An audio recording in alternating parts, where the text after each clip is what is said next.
Setiap kali kamu membeli barang impor, besar kemungkinan barang itu pernah tergantung belasan meter di atas pelabuhan. Diangkat oleh crane, dipindahkan dari kapal ke dermaga, lalu diteruskan ke truk atau kereta.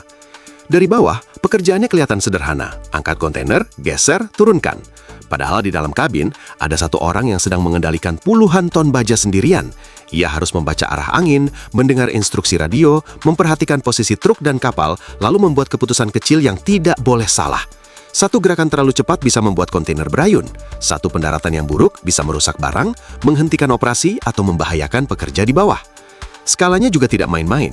Di pelabuhan Los Angeles, lebih dari 1 juta TEU melewati pelabuhan itu hanya pada Juli 2025, bulan tersibuk dalam sejarah mereka. TEU adalah satuan kontainer standar berukuran sekitar 6 meter. Di balik angka sebesar itu, ada pekerjaan yang jarang diperhatikan. Operator yang duduk di dalam kabin kaca crane memastikan barang terus mengalir dari kapal ke darat. Dari bawah, crane bongkar muat kapal terlihat lambat. Mesin raksasa itu bergerak pelan, berdengung, menurunkan pengait, mengangkat beban, lalu bergeser di atas rel. Gerakannya tampak tenang. Dari dalam kabin, rasanya jauh dari santai. Operator harus menempatkan kontainer penuh yang beratnya bisa lebih dari 30 ton ke titik yang tidak jauh lebih besar dari area parkir mobil. Ia tidak hanya menekan tombol, ia menghitung gerak, menahan ayunan, menunggu momen yang tepat, lalu menurunkan beban sehalus mungkin. Dari luar, pekerjaan ini terlihat seperti memindahkan kotak baja. Padahal sebelum dipercaya memegang kendali, seorang operator harus memahami batas beban, tombol darurat, sinyal tangan, komunikasi radio, batas kemampuan mesin, dan perilaku kontainer yang kadang masih berayun meski crane sudah berhenti. Latihan di pekerjaan ini bukan untuk terlihat berani. Latihan membuat gerakan menjadi kebiasaan. Operator harus bisa mengulang gerakan yang sama dengan tenang, stabil, dan aman. Pelajaran pertamanya sederhana, jangan sok kuat melawan mesin. Crane memang bisa mengangkat beban yang sulit dipahami oleh tubuh manusia biasa, tetapi tetap tunduk pada fisika. Kalau beban mulai berayun, operator tidak bisa memaksanya berhenti dengan ego. Ia harus membaca arah ayunan, mengurangi gerakan, lalu membawa kontainer kembali ke posisi yang bisa dikendalikan. Setiap gerakan operator ikut menentukan lancar atau tidaknya arus barang di pelabuhan. Kalau kapal kontainer tertahan di dermaga, truk ikut menunggu. Gudang menunggu stok, toko menunggu barang. Orang-orang menunggu barang itu muncul di rak, seringkali tanpa pernah tahu perjalanan panjang di baliknya. Pelabuhan besar hampir tidak pernah benar-benar tidur. Malam hari di terminal bukan berarti sepi. Mesin diesel tetap menyala, radio terus berbunyi, ban truk bergesekan dengan beton, lampu sorot memantul di permukaan air.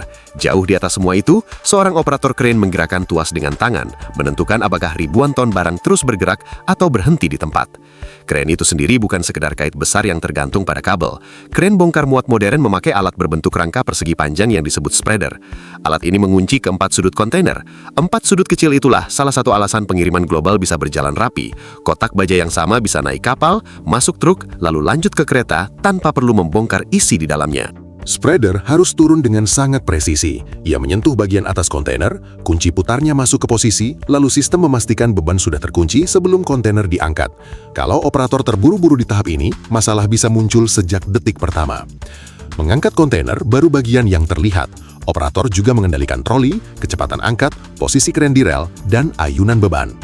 Ayunan adalah musuh utama. Saat 30 ton baja mulai bergerak seperti pendulum, tidak ada ruang untuk panik, tidak ada ruang untuk ego. Operator harus bekerja bersama mesin, bukan melawannya. Ia mengangkat beban, menahan sebentar, membaca ayunannya, lalu mengimbangi gerakan itu sebelum memindahkannya melewati sisi kapal. Operator yang bagus sering terlihat tenang, bukan karena pekerjaannya mudah, tetapi karena panik hanya menambah gerakan yang tidak perlu. Dalam pekerjaan seperti ini, gerakan yang tidak perlu bisa berubah menjadi bahaya.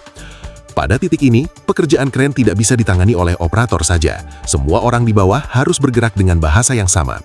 Operator tidak bisa melihat semuanya. Ia bergantung pada pekerja bongkar muat di atas kapal, petugas terminal, sopir truk di bawah crane, dan orang yang memberi aba-aba lewat radio.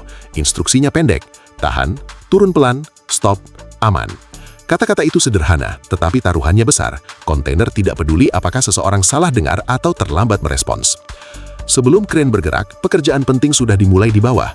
Tim memeriksa rel, kabel, rem, lampu, spreader, sistem komunikasi, dan alat pengaman yang mencegah beban terlepas di waktu yang salah. Operator tidak naik ke kabin seperti orang masuk ke simulator. Ia naik ke mesin yang harus dihormati dulu sebelum bisa dikendalikan. Di Amerika Serikat, OSHA mewajibkan operator crane di sektor konstruksi memenuhi standar sertifikasi, dan sertifikasi itu berlaku 5 tahun. Untuk crane di terminal pelabuhan, OSHA juga mewajibkan instruksi operasi saat angin kencang dipasang di dalam kabin. Detail seperti ini penting karena angin tidak perlu menjatuhkan kren untuk menjadi berbahaya. Angin hanya perlu mendorong kontainer. Kontainer itu seperti layar baja. Saat rangkat di atas tumpukan, sisi lebarnya bisa menangkap angin dan mengubah gerakan yang rapi menjadi masalah. Operator merasakannya dari kontrol, melihatnya dari ayunan, lalu mendengarnya dari radio yang tiba-tiba lebih hening karena semua orang di bawah sedang memperhatikan beban yang sama. Untuk beberapa jenis pengangkatan vertikal berpasangan, OSHA menetapkan batas angin sekitar 55 km per jam atau mengikuti batas lebih rendah dari produsen kren. Angka itu bukan formalitas, itu pengingat bahwa pada titik tertentu, keterampilan manusia bukan lagi perlindungan utama. Cuaca hanya salah satu ancaman, tidak ada musik dramatis di momen seperti itu. Yang ada hanya baja, jarak, dan suara dari radio. Operator harus cukup tenang untuk membuat gerakan berikutnya lebih kecil daripada dorongan paniknya sendiri. Kapal kontainer sekarang sudah sebesar kota terapung. Sebagian membawa lebih banyak kotak daripada yang dulu bisa diproses pelabuhan lama dalam beberapa hari. Kren harus menjangkau dek yang lebih lebar, tumpukan yang lebih tinggi, dan baris yang lebih dalam. Semakin besar kapal, semakin sering operator bekerja di batas jarak, sudut pandang, dan ruang gerak. Dari kabin, dek kapal bisa terlihat seperti labirin baja. Kontainer tersusun menjadi dinding warna-warni. Jalur penempatan menghilang ke bawah dek. Di satu sisi, truk terus bergerak.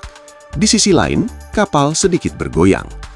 Lalu, operator harus menaruh satu kotak ke slot yang sudah ditentukan dalam rencana muatan. Rencana muatan sangat penting di pelabuhan. Ia menentukan kemana setiap kontainer harus ditempatkan, karena kapal tidak sekedar diisi, kapal harus seimbang. Kalau terlalu banyak beban diletakkan di posisi yang salah, masalahnya bukan cuma angka yang keliru di dokumen, masalahnya bisa menjadi tekanan pada struktur kapal yang harus menyeberangi lautan. Di bawah dek, ruangnya lebih sempit lagi. Operator bisa harus menurunkan kontainer ke jalur besi vertikal yang hampir tidak memberi ruang untuk kesalahan. Dari kamera atau dari kabin, celah itu terlihat sangat tipis. Lalu kotak itu turun perlahan, masuk ke posisinya, dan kapal menerima tambahan beban 30 ton nyaris tanpa suara. Di sisi dermaga, targetnya juga tidak mudah.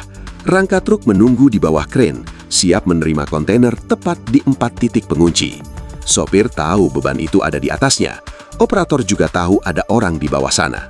Hubungan itu dibangun di atas kepercayaan, tetapi kepercayaan hanya aman kalau prosedur tetap didahulukan. Itulah kenapa memuat kapal sering lebih sulit daripada membongkar.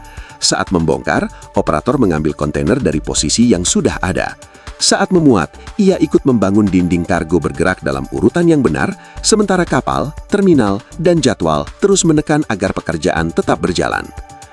Pada Juli 2025, Pelabuhan Los Angeles memindahkan lebih dari 1 juta TEU dalam 1 bulan. Kontainer impor bermuatan saja mencapai lebih dari 543.000 TEU. Dengan volume sebesar itu, setiap pengangkatan yang mulus membantu menjaga seluruh jadwal tetap bergerak.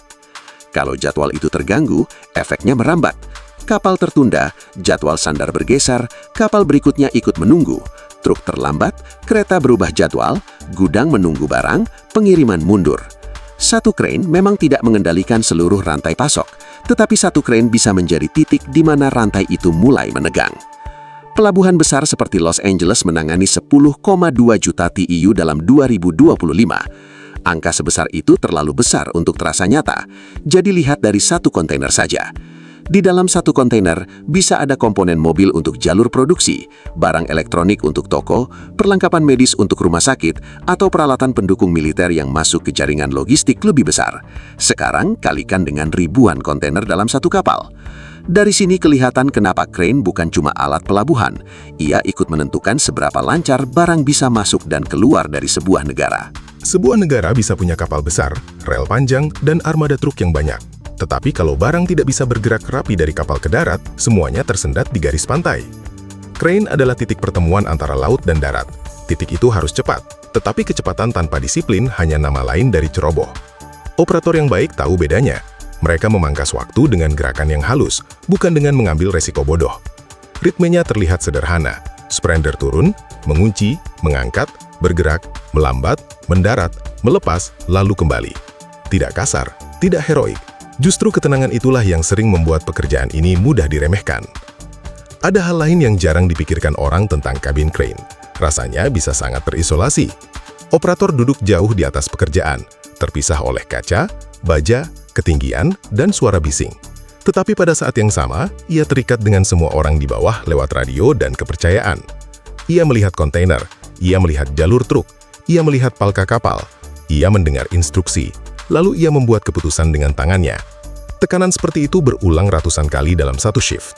Dari luar, setiap pengangkatan mungkin terlihat sama, tetapi bagi operator, tidak ada yang benar-benar sama. Beratnya bisa berbeda, anginnya berbeda, sudutnya berbeda, timingnya berbeda, resikonya juga berbeda. Rutinitas bisa menjadi jebakan. Saat pekerjaan berbahaya mulai terasa biasa, saat itulah kewaspadaan sedang diuji. Dunia pelabuhan punya tradisinya sendiri. Pekerja bongkar muat belajar di mana harus berdiri, kapan harus mundur, cara membaca beban, dan cara menghormati titik buta crane. Sebagian pengetahuan itu ada di buku manual, sebagian lagi datang dari pekerja lama yang bercerita kepada pekerja baru tentang kejadian yang hampir berakhir buruk. Di tempat seperti ini, kehormatan tidak selalu terlihat besar. Kadang kehormatan berarti memeriksa alat sekali lagi, menolak pengangkatan saat kondisi terasa tidak aman, melindungi orang di bawah meski jadwal sedang menekan. Beberapa momen keselamatan paling penting justru terjadi saat tidak ada yang bergerak. Kren yang diparkir di posisi salah bisa menjadi bahaya. Rem yang terasa sedikit aneh bisa menjadi masalah pada pengangkatan berikutnya. Lampu peringatan yang dianggap gangguan kecil bisa berubah menjadi tanda yang terlambat dipahami. Karena itu, setelah shift selesai, operator tidak bisa langsung pergi begitu saja. Kren harus diparkir, dimatikan, diamankan, diperiksa dan disiapkan untuk kru berikutnya. Pelabuhan berjalan di atas pergantian shift. Pergantian shift berjalan di atas kejujuran. Kalau ada yang terasa tidak normal, operator berikutnya perlu tahu.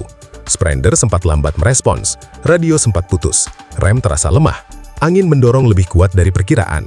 Detail seperti itu penting. Dalam kru yang baik, diam tidak melindungi harga diri. Diam justru membahayakan orang lain. Pekerjaan ini juga berat untuk tubuh. Operator bisa bekerja dalam shift panjang, malam hari, akhir pekan, dan hari libur. Mereka naik ke kabin tinggi, duduk berjam-jam dalam fokus yang intens, lalu pulang membawa lelah mental yang tidak selalu terlihat. Publik melihat kontainer sebagai kotak biasa. Operator melihat berat, bidang yang bisa didorong angin, titik buta, urutan tumpukan, stabilitas kapal, timing truk, dan resiko manusia. Itulah bedanya melihat pelabuhan dan benar-benar memahaminya. Cerita kontainer tidak berhenti di gerbang terminal. Setelah operator memindahkan satu kotak, kontainer itu masuk ke rantai panjang. Sopir truk membawanya keluar dari terminal, kru kereta mengirimnya ke pedalaman, tim gudang membongkar isinya, toko menerimanya, lalu sebuah keluarga membuka barang yang dulu pernah tersegel di dalam kotak baja di tengah laut. Logistik maritim terlihat dingin dan industrial, tetapi dampaknya masuk ke kehidupan sehari-hari. Sepatu di dekat pintu, komponen di dalam mobil, kulkas di dapur, alat kerja di proyek, perlengkapan untuk respons darurat. Banyak benda biasa pernah melewati kren sebelum akhirnya sampai ke tangan seseorang. Untuk logistik militer, pelajarannya lebih tajam. Amerika Serikat bisa mengirim kekuatan melintasi lautan karena pelabuhan, kren, kapal, rel, dan jaringan truk bekerja sebagai satu sistem. Armada yang kuat tetap bergantung pada dunia dermaga, tempat barang dimuat, dibongkar, diperbaiki, diisi bahan bakar, dan dipasok sebelum sebuah misi bergerak. Karena itu, infrastruktur maritim pantas dihormati, bukan dengan pujian kosong, tetapi dengan memahami disiplin yang tersembunyi di balik pekerjaan yang jarang terlihat. Operator kren tidak membutuhkan sorotan, ia membutuhkan komunikasi jelas, alat yang terawat, kru yang terlatih, prosedur yang aman, dan wewenang untuk berhenti saat kondisi mulai berbahaya. Bagian terakhir itu paling penting. Laut mengajarkan pelajaran yang sama kepada pelaut, pekerja dermaga, dan operator kren. Kamu tidak menggantah lingkungan, kamu memahami batasnya, lalu bekerja di dalam batas itu. Dan pada akhirnya, mesinnya memang raksasa, tetapi pekerjaannya tetap manusiawi. Setiap pelabuhan bergantung pada penilaian, kesabaran, dan kepercayaan yang diwariskan dari satu kru ke kru berikutnya, dari satu shift ke shift berikutnya, dari satu generasi ke generasi berikutnya. Teknologi bisa menambahkan kamera, sensor, otomatisasi, dan kontrol jarak jauh, tetapi tetap harus ada seseorang yang tahu kapan sebuah gerakan cukup aman untuk dilakukan. Itulah kisah sebenarnya di dalam kabin kren. Yang bergerak di sana bukan cuma baja, kargo, atau uang yang menyeberangi lautan. Larut malam saat lampu kapal memantul di air pelabuhan dan boom kren menjulur seperti bayangan panjang di langit, operator melakukan satu pengangkatan lagi. Di momen seperti itu, pekerjaannya kembali ke hal paling dasar. Beban harus turun dengan aman, dan semua orang di bawah harus tetap selamat. Kontainer naik, melewati sisi kapal, lalu menggantung beberapa detik antara laut dan darat. Di bawahnya, kru menunggu dalam diam. Semua orang memahami aturan yang sama. Hormati beban itu setiap saat. Lalu kotak itu mendarat dengan rapi. Kunci putarnya terbuka. Truk bergerak pergi. satu bagian kecil dari dunia kembali berjalan. Tidak ada musik untuk momen itu, tidak ada penonton di balik pagar, tetapi dalam presisi yang tenang itu, ada tradisi kerja, kehormatan, dan rasa saling percaya yang menjaga pelabuhan tetap hidup saat bagian besar negara sedang tidur. Kalau kisah ini membuat kamu lebih menghargai orang-orang yang menjaga pelabuhan tetap bergerak, terima kasih sudah menonton.